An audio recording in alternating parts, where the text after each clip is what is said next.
I wanted to kind of theme tonight a little bit, given sort of last week and kind of the happenings in the world.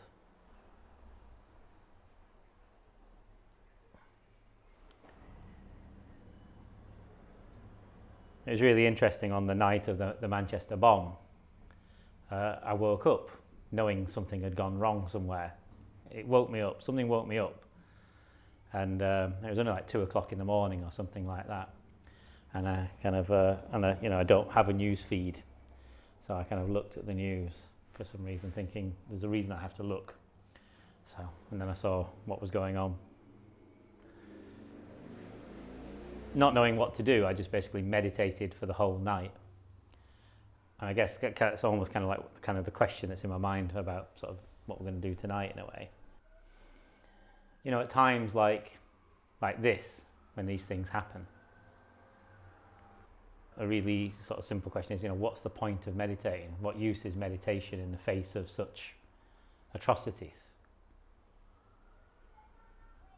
And in terms of use, on a kind of practical level, well, maybe there isn't any. Maybe there isn't any. But I know, and I'm not doing this sort of with an arrow pointing at me, because I don't like that sort of thing, but I know that on that night, at least, that there was somebody in the world not reacting. Because reaction is kind of what comes. I hurt, I grieved, because when you practice and kind of are true in your work, in your practice, then you feel, you feel, in fact, I think some ways you feel more because you're coming from a less conditioned place. So your feelings are just there. And I just felt it was really important to sit in a very non-reactive place about it, just to be a space of love in this world, because I didn't know if there was anywhere else where there was one. I'm sure there was, because there are many other people who practice and have their own ways of practice and have peace in them. And during that, there was a kind of a series of reflections. One being that we tend to see things like a terrorist event in isolation because that's how they're presented. There's a huge upsurge on the news feeds or whatever. And it looks like it's a thing out on its own, and then language tends to go like, how could they, there's always a they, do this? And so immediately there's a kind of a pigeonholing happening, and a separation kind of going on. And there's the isolation of the event. And I don't know how long human beings have been on the planet. I actually don't know that. It's something I should know, but I don't. We've been around a while, but not that long. But I think in the time that we've been around, I wonder if anybody has actually, by the process of sort of isolating events and moving to a blame place, whether that has ever brought peace at all. And whether we're actually looking at the wrong thing a lot of the time. Because yes, there is the event, but it's only one in a series of events. Just a couple of days later, there was a massive bombing campaign in Syria in which 100 civilians were killed, 42 of which were children, and I saw one report of it in the news at all, and then I've not been able to find it again. I was looking for it today to talk to us about, because I don't even know what city it was. I can't tell you. All I saw, it kind of flashed past, I noticed it, and I thought I'll check back on that, and it was gone. And I don't want to get into our news system, our politics, or anything like that at all. It's not what my life is about, and I'm okay with it, with other people's lives being about whatever they want them to be. I don't try to change anybody at all. and through this class. It's not the point of it really. And the missing ingredient, as far as I can feel, is that we're just unaware, as a species, largely, of the pain body, of what we call the pain body. And we talk about this a lot in this class. It comes up quite often because it is the major thing, I believe, standing in our way between ourselves and our own peace, between meeting ourselves and healing. And so there's an individual pain body, of course, and that's built out of our conditioning, and particularly negative conditioning and events that have happened to us, and it kind of takes a life and egoic life of its own. And then in many ways we have kind of national pain bodies. Anything that is kind of unconsciously acting upon us to cause us to act in ways that are not in alignment with our true hearts is the pain body, basically. So you could call it the shadow, the kind of Jungian idea of the shadow as well. And so we have the personal version of it. So anytime we act from an unseen drive and it leads us to do something we don't like, be it stuff our face with fish and chips, or something with another person that we don't like, or act out of hatred or something like that, or out of pure reactivity, we could call that the pain body. It's only a name. In Tibetan Buddhism they call it Shenpa. And then on a national level, each country has its things as well, things that happen to that country that are kind of in the kind of cultural larger awareness but under the surface, things that have happened to it and things that it have done, things that the country doesn't own up to about itself. So we could look at the US and its lack of acknowledgement for slavery, for example. And we could look at Britain from the same perspective as well, or for colonialism. Not to engage in kind of blame, because that doesn't lead us anywhere.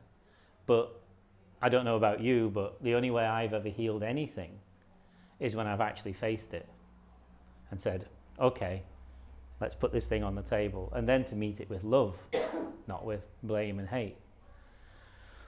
And then I think the world, out of this field of energy, of individual pain bodies, national pain bodies, the world also has its thing, what we're doing to the climate and so on and so on. And so, all of it, when we look at it in that way, these things are not in isolation. They're reactions from pain body, be they personal, national or global. Things happen like this out of dark drives of trying to kind of take one set of conditioning and force that conditioning on somebody else. This is what we tend to do. This is what politics actually is. And it's kind of, our conditioning is better than their conditioning. Therefore, we have to impose our conditioning on them. Or they say, our conditioning is better than their conditioning, therefore we have to do that. And that's where this sort of stuff seems to arise from. What I was thinking about for tonight's class was just that it kind of that one of the things that the pain body tries to do is to drag us into its field all the time, and get us to join its kind of mind stream, so that we're caught up in it. And one beautiful thing that practice really does, I'm kind of, it'd be so easy to kind of run a meditation class where you kind of don't say anything.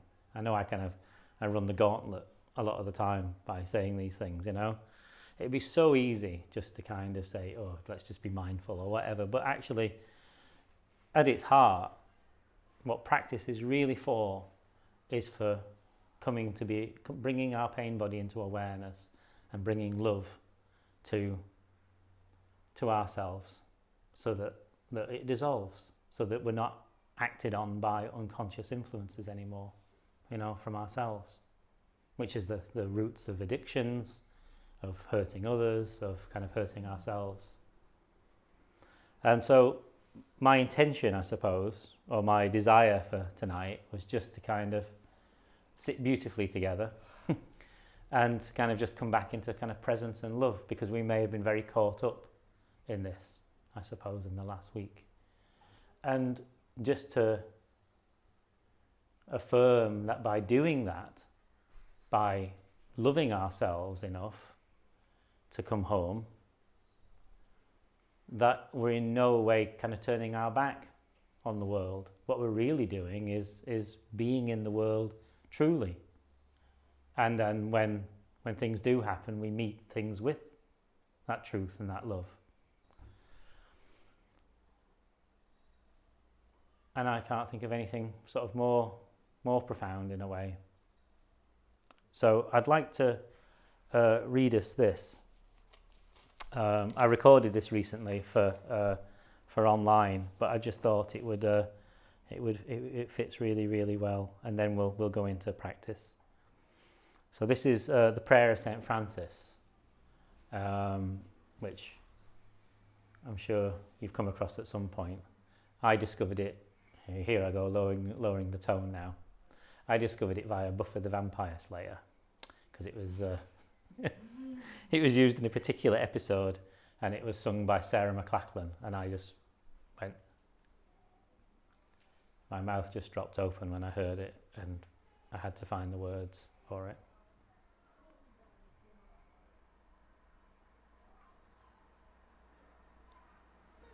Lord, make me an instrument of your peace. Where there is hatred, let me sow love. Where there is injury, pardon. Where there is doubt, faith. Where there is despair, hope. Where there is darkness, light. Where there is sadness, joy. O Divine Master, grant that I may not so much seek to be consoled as to console, to be understood as to understand, to be loved as to love.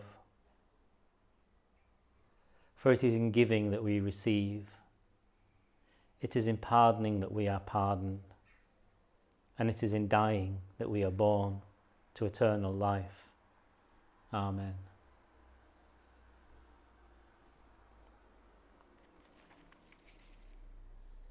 So if you'll get yourselves comfortable and set up for meditation.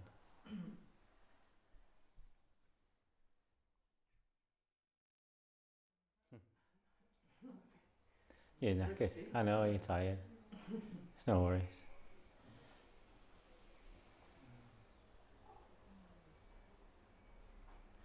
Well, with that practice, there's kind of meeting kind of my practice at the moment. In that last practice, I didn't know that's where we were going to go. You know, I don't plan famously. I kind of do a bit, but only it says read out the prayer of St. Francis. You know, that's literally kind of, and there's a few other bits on there. It doesn't say very much, and because I always like to kind of work with us, as it were, in the moment. I have a vague idea that maybe it'll be presence-based, or we might use the senses or something like that. But more recently in my own practice, and I'm not trying to push my practice on anybody, as you know, I've just found it interesting. Is not the right word. I don't have the right word, but for everything that comes up, just to meet it with love. And which completely goes against our kind of, well, I don't know about you, but my kind of paradigm of I must figure this thing out and somehow get to the bottom of it, and I think there's a place for understanding things, you know, there's nothing wrong with that, but really it seems to me that every single thing that arises that's painful is in us. But you could extend this to what's happened in Manchester as well. Every single thing that arises that's painful is some poor unseen part of us crying out for love. Because what else could it be, really? And who else but us can give it? And this is my practice anyway. Everything, every single thing, to try and find a way to bring unmanufactured love to things. Even if I have to kind of say out loud, I love you. I don't know what to do. I don't know what to do. I don't know how to sort this out, but I love you. And I'll let you know how it goes. Because trying to sort things out, I just don't think will ever work. Not for me anyway. I don't know about anybody else. I can only do my practice, I suppose. For me, it's similar in a way, but it's kind of welcoming everything, and the idea that everything is included. The sort of language that I have going on. Everything is included and welcome. And it does completely go against the grain. It really does. Yeah, it's utterly terrifying in a way. Yeah, you really start meeting yourself, don't you?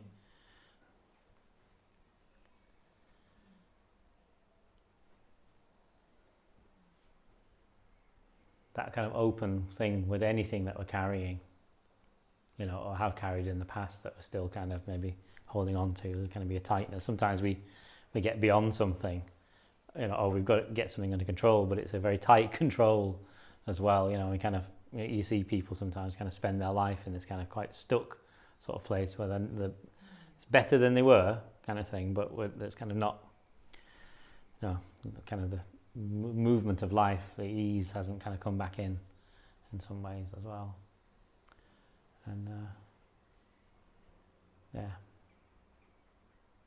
just, as you say, welcoming it.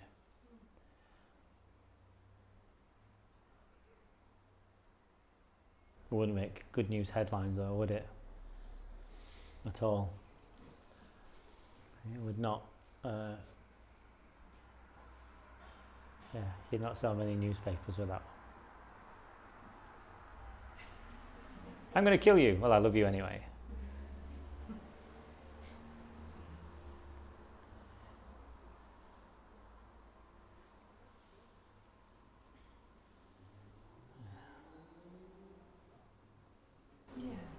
Gandhi comes to mind. Yeah. Martin Luther King, it has been done. It has been done. Yeah, there's some guy called Jesus. Yeah. Yeah.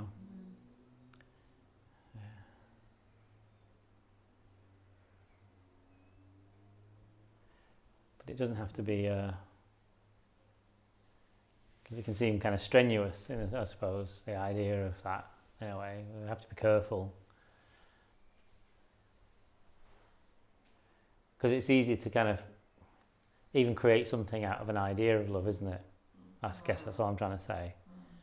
And, we're so blessed to have practice. Whatever form it takes, we're so, it's astonishing that we have what we have available to us. It's so easy in our world to take things for granted. But, somehow things show up in our lives and bring us onto a path. And we find a way of actually meeting ourselves, meeting this material, and ultimately kind of coming back to ourselves, I suppose. But anytime we do that from a created place, a kind of I must love, even that there's wall in there, there's a pain in there, there's a thing. And it's always, for me anyway, it's always, the space behind the breath or presence or that. It's that place that love is, not an idea of it.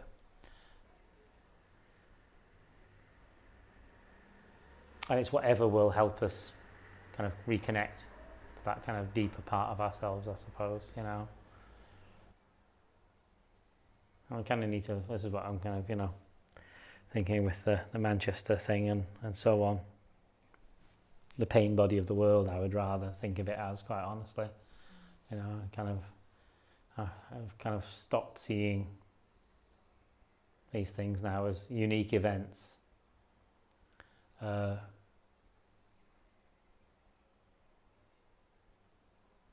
Because there's something that produces them. And then thinking that there's another side to it is actually the same thing as well. And so we have to almost bring that piece into this as well.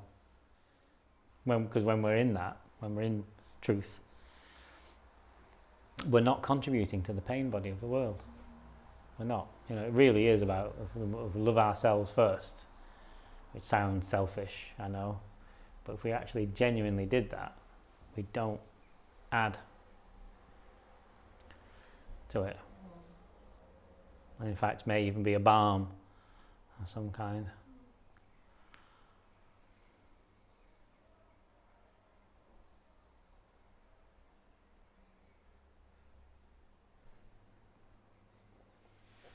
May our practice here today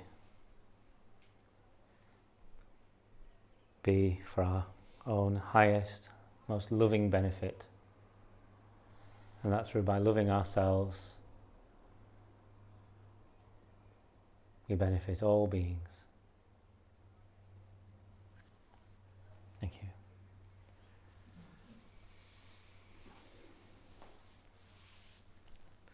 So I guess next week is the election special meditation. Maybe we should just all sit through the night. Maybe we should meet and sit through the night. Yeah.